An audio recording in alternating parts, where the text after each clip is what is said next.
여러분 안녕하세요. 사주명리 왕초보 교실 시간입니다. 지난 시간에 그 지지의 개념과 음양오행에 대해서 이제 살펴보았습니다. 오늘 그 내용을 구체적으로 공부를 해볼 텐데요. 지지는 천간과 비교해서 땅의 기운이기 때문에 굉장히 좀 복잡한 내용들을 가지고 있다라고 말씀드린 바 있습니다. 사실 오늘 공부할 내용이 어떻게 보면은 초급 과정에서 가장 어려운 부분이 아닌가 생각을 하는데요. 여러분들께서도 조금 인내를 가지고 따라와 주셨으면 좋겠습니다.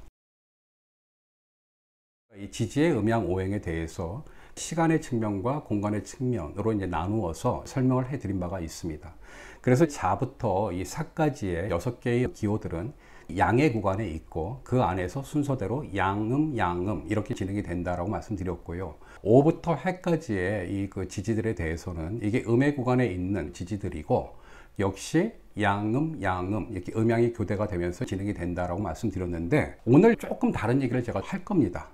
크게 보면 지지의 12개의 기호 중에서 대부분의 경우는 지난 시간에 설명드린 음양에 따릅니다. 그런데 몇 개, 정확하게는 4개입니다. 뭐냐면 양의 구간에 있는 자와 사, 그리고 음의 구간에 있는 오와 해라고 하는 4개의 지지들은요, 음양에서 다른 모양을 띠게 됩니다. 자, 그 부분은 조금 뒤에 다시 설명을 드리고요. 먼저 요새 오행을 간단하게 살펴보면 크게 오행이라고 하는 것은 목, 화, 토, 금, 수라고 하는 이 5개의 이제 운동이자 기호라고 이제 말씀드렸는데요. 조금 순서를 다르게 해서 설명을 드려야 됩니다. 지지에서 목의 오행의 그 기호들은 인과 묘가 되는 거고요. 화의 오행은 사와 오가 됩니다. 그리고 금의 오행에 속하는 지지는 신과 유가 되고요. 수의 오행에 속하는 지지는 해와 자가 됩니다. 그리고 토의 오행에 해당하는 지지는요, 이 천간과 다르게 모두 4개가 되는 건데 그건 바로 진술충미라고 하는 기호들이다 라고 얘기할 수 있습니다. 자, 이렇게 지지는 다시 말씀드리지만 천간과 다르게 음양과 오행이라고 하는 것이 바로 현실의 구체적인 기운이 펼쳐지는 땅이기 때문에 조금 복잡한 모양으로 설명할 수밖에 없다. 시간적인 측면에서는 추나추동이라고 하는 계절로 설명을 드린다라고 얘기했는데요. 이 추나추동이라고 하는 계절은 크게 양의 계절과 음의 계절로 이렇게 나눌 수 있는데요. 양의 계절은 당연히 봄과 여름이 될 것이고, 음의 계절이라고 하는 것은 가을과 겨울이 될 것입니다. 그러면은 봄에 해당하는 지지는 어디에 있는가를 보면요, 봄을 상징하는 오행이 뭐라고 그랬죠? 목이라고 얘기했죠. 자, 목에 해당하는 지지가 뭐라고 했습니까? 인과 묘라고 말씀드렸죠. 봄에 해당하는 지지는 바로 인과 묘 그리고 진이라고 하는 3개의 기호가 되는 거고요. 그리고 여름이라고 하는 것은 화오행의 계절이죠. 따라서 화오행의 지지가 뭐라고 했어요? 사와 오가 되는 거고요. 거기에 배속된 미라고 하는 토가 역시 여름을 이루고 있는 지지다라고 얘기할 수 있습니다. 음의 계절에 속하는 가을이라고 하는 것, 가을은 금오행이죠. 따라서 바로 신과 유가 되는 거고요. 또 거기에는 또 하나의 토가 들어가는데요. 그거는 바로 술이라고 하는 토가 가을에 배속된 토다라고 얘기할 수 있습니다. 마지막으로 겨울이라고 하는 계절, 그거는 수오행인데요. 수오행의 지지는 해와 자가 되는 거고요. 또 거기에도 하나의 토가 배속이 되는데 그 토는 바로 축토가 됩니다.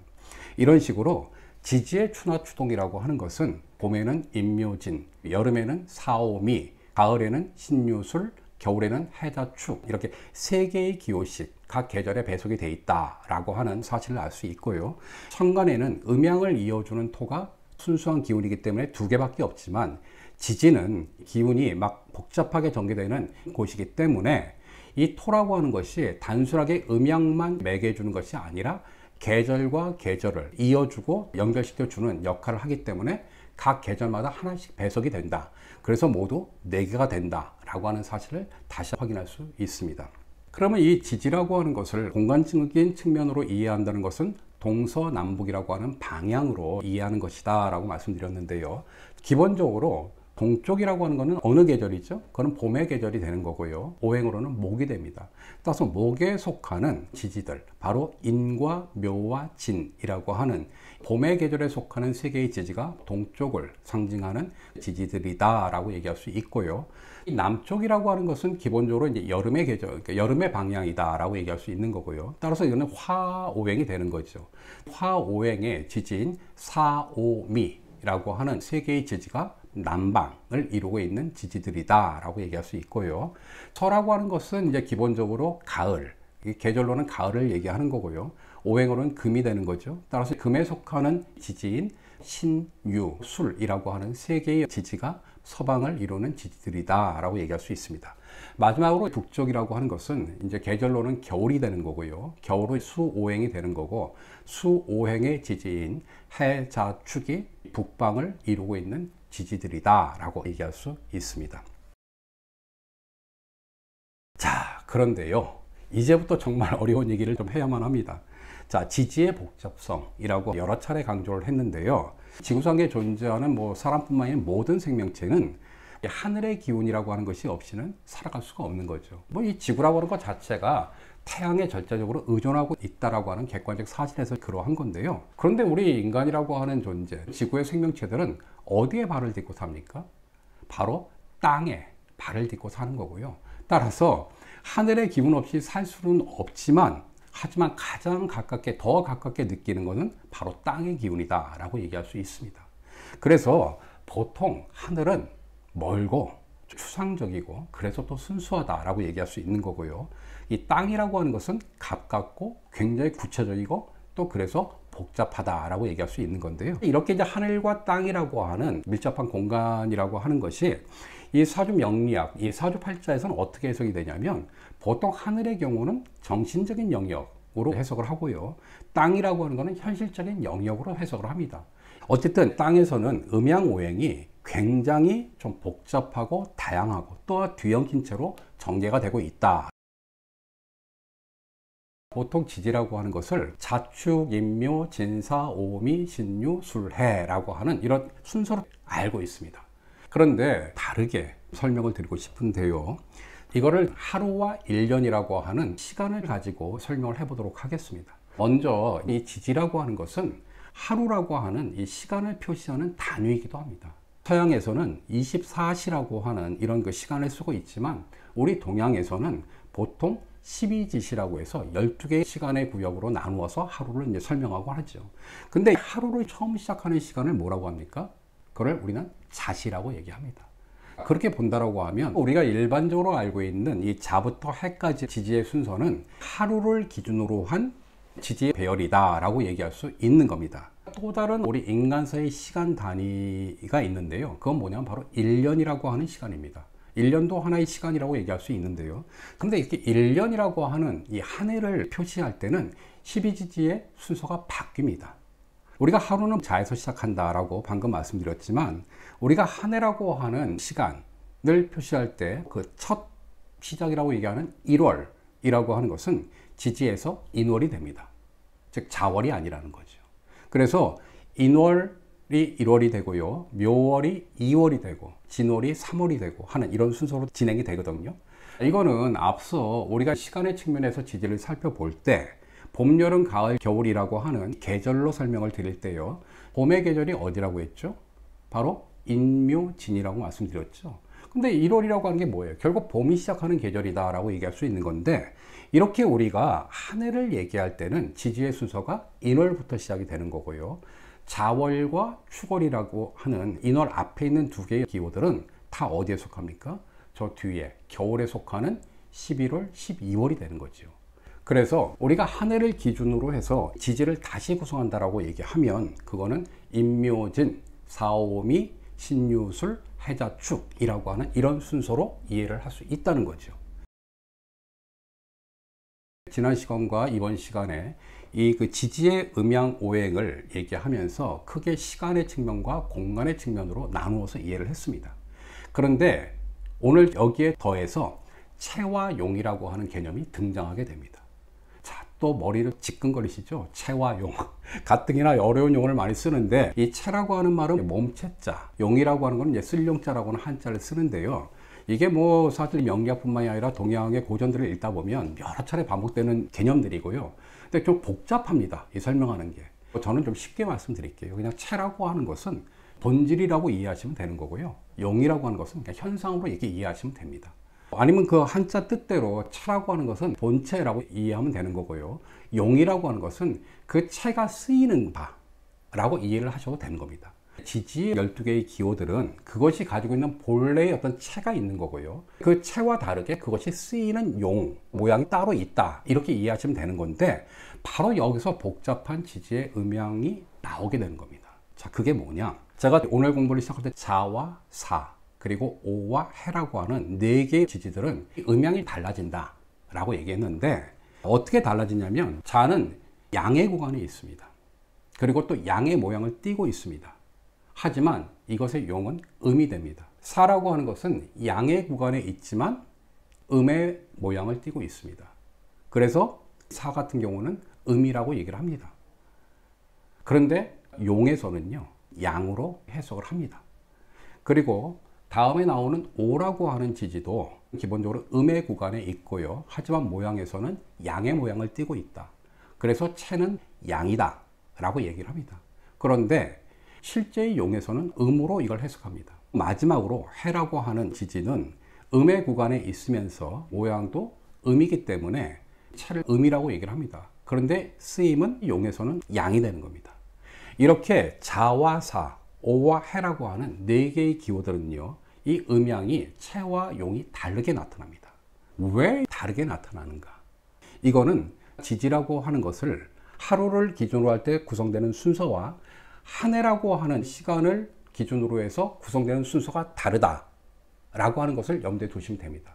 여러분들이 생각할 때 기본적으로 체라고 하는 것은 하루를 구성하는 그런 지지의 운동 순서대로 음양이 배열되는구나. 반면에 용으로 이해되는 음양이라고 하는 것은 한 해를 기준으로 배열되는 지지의 순서에 따른 것이구나 라고 하는 이런 이해를 할 수 있게 되는 건데요. 다시 한번 봄, 여름, 가을, 겨울이라고 하는 4계절의 진행과 지지를 한번 연관시켜 보자는 거죠. 봄을 이루고 있는 지지는 뭐라고 했죠? 인묘진이라고 했죠. 그러면 봄을 시작하는 지지가 뭡니까? 바로 인이 되는 거죠. 그리고 다음 계절인 여름이라고 하는 이 계절을 어떻게 구성이 됩니까? 사, 오, 미라고 하는 3개의 지지로 구성되는데, 근데 이 여름을 시작하는 그 지지가 뭐가 됩니까? 오가 됩니까? 사가 됩니까? 바로 사가 됩니다. 그리고 오라고 하는 것은 사라고 하는 여름이 시작되고 난 다음에 오는 그 계절의 절정의 시기가 되는 겁니다. 가을을 살펴보죠. 가을이라고 하는 것은 어떻게 구성되어 있습니까? 신유술이라고 하는 3개의 지지로 구성이 되어 있는데요. 처음 시작하는 가을의 글자가 뭐죠? 그럼 바로 신이라고 하는 글자가 되는 거죠. 그리고 유술이 오는 겁니다. 다음에 오는 겨울을 한번 보죠. 겨울이라고 하는 이 계절은 어떻게 지지가 구성이 되어 있습니까? 해자축이라고 하는 3개의 지지로 구성되고 있죠. 근데 바로 이 겨울을 여는 첫 번째 글자가 뭐가 됩니까? 해가 되는 거죠. 그리고 자라고 하는 글자는요, 해가 온 다음에 열리는 그 계절의 가장 절정의 시기가 되는 겁니다. 4개의 체와 용이 다른 지지들이 어느 계절에 속합니까? 바로 여름과 겨울에 속하는 글자들이 되는데요. 거기서 처음 시작하는 글자들이 음인 사와 해가 되는 거고요. 그리고 그 계절의 절정, 즉 시작하는 글자 다음에 오는 글자들이 양의 글자인 오와 자가 된다는 거죠. 그런데 시작하는 글자는 뭐라고 그랬죠? 양이라고 했죠. 항상 시작은 양이 하는 거다. 그렇게 볼 때 여기서 바로 하루를 기준으로 한 지지의 음양과 한 해를 기준으로 하는 지지의 음양이 달라지는 이유가 나오게 된다는 거죠. 이것이 바로 좀 복잡하게 얘기하는 지지의 체와 용이라고 하는 개념인데, 사주팔자라고 하는 것이 천간과 지지가 조합된 간지로 구성된다고 할 때 간지는요, 양은 양하고 만나고 음은 음하고만 만나게 되는 게 법칙입니다. 이게 공식입니다. 그런데 해석은요, 용을 따라서 합니다. 이게 알고 나면 굉장히 쉬운 건데 처음에 이해할 때는 굉장히 좀 어렵죠. 바로 이게 하루와 한 해라고 하는 지지의 배열이 달라지는 데서 나오는 것이다. 다시 한번 정리해서 말씀드리면요, 이 지지의 음양이라고 하는 것은 시간과 공간뿐만이 아니라 이렇게 그 추나추동이라고 하는 계절의 논리에 따르는 체형의 변화에 따라서도 이해를 해야 된다. 그 요지는 자와 오는 양이지만 음으로 쓴다. 사와 해는 음이지만 양으로 쓴다. 이 점을 반드시 기억해 주시기를 이제 부탁드립니다. 천간과 마찬가지로 지지라고 하는 12개의 기호도 우리가 시간과 공간 속에 존재하는 여러 가지 물상의 형태로 다양하게 이해할 수 있습니다. 이미 살펴보았던 대로 계절과 방위뿐만이 아니라 색이라든지 인생, 그리고 여러 가지 또 자연물, 인공물 이런 걸로 나누어서 이해할 필요가 있는데요. 자, 이 부분에 대해서는 다음 시간에 지지의 12개의 기호들을 하나씩 자세히 살펴볼 때 말씀드린 것으로 하고요. 하나만 이제 말씀드리면 동양에서는 12지지라고 하는 12개의 기호들에 대해서 그 운동과 그 성질을 12개의 동물로 표현을 했죠. 뭐 이거를 우리는 띠라고 얘기합니다. 띠라고 하는 것은 허리띠라든지 이런 것처럼 삥 둘러진 모양이라고 얘기할 수 있는 거죠. 그래서 이거는 12개의 동물들을 쭉 이렇게 늘어놓으면은 뭔가 천지의 순환이라든지 은혜하는 진리들을 담고 있는 그런 이제 모양들이다라고 해서 이제 띠로 표현했다라고 얘기를 하는데요. 이거는 이제 굉장히 많이 쓰임새가 있는 거라서 반드시 기억해 주시는 게 좋습니다. 자라고 하는 이 지지는 이거는 쥐가 되는 거고요. 축은 소가 되는 거고요.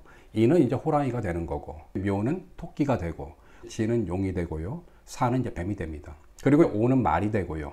미는 양, 신은 원숭이, 유는 닭이 되고, 술은 개가 되고, 해는 돼지가 되는 동물들이 배속되어 있다라고 얘기할 수 있고요. 이런 동물들을 가지고 사람의 성격과 기질들을 점치는 방법이 있는데요. 이거 역시 여러분들이 이제 많이 경험하셨을 겁니다. 바로 이제 당사주라고 하는 겁니다. 사실 명리학 같은 경우는 굉장히 복잡한 이론들, 해석법들 뭐 이런 것 때문에 보통 사람들이 쉽게 접근하기 어려운데 그건 뭐 옛날도 그랬던 것 같아요. 그래서 옛날에 정확하게는 당나라 시대부터라고 얘기하는데 그때부터 이렇게 12지지에 배치된 동물들의 기운들을 가지고 이걸 12개의 별의 이름을 붙여가지고 사람들의 운명을 점치는 법이 성행을 했다고 합니다. 그게 바로 당사주라고 하는 거죠. 뭐 사실 여기에도 할 얘기가 굉장히 많습니다. 이게 이 당사주라고 하는 것이 당시에 이제 동서의 교류가 진행이 되면서 서양에서 전해진 점성술과 이 동양의 사주학이 결합돼서 융합돼서 만들어진 그런 동서의 어떤 문화적 산물이다라고 얘기할 수 있는데 뭐 이것도 언제 기회가 되면 여러분들께 한번 설명드릴 시간을 갖도록 하고요. 복잡한 내용이지만 지지에 대해서 조금 더 알아봤고요. 오늘 시간을 마무리하도록 하겠습니다. 고맙습니다.